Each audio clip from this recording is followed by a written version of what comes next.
हमें किसी भी हाल में नेगेटिव नहीं सोचना चाहिए। देखो, तुम्हारी अम्मी बहुत मजबूत औरत है, अब तुम्हें भी मजबूत बनना होगा। ये ठीक हो जाएंगी ना? और अगर तुम्हारी अम्मी तुम्हें रोता हुआ देख लेती ना, नाराज होती वो। चलो चुप हो जाओ।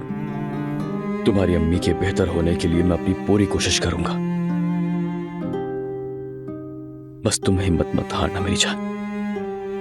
वो ठीक तो हो जाएंगी ना? इस वक्त ये कहना बहुत मुश्किल है। जैसा कि मैंने कहा कि कुछ भी हो सकता है। ये भी मुमकिन है कि वो तवील अरसे तक कोमा में रहें, और ये भी नहीं कह सकते कि वो दोबारा अपने पैरों पे खड़ी हो पाएंगी। ऑपरेशन कामयाब होने के इम्कानात तकरीबन 5% हैं, लेकिन उम्मीद का दामन नहीं छोड़ना चाहिए। अल्लाह बेहतर करेगा। आराम से, हौसला रखो, बैठ जाओ।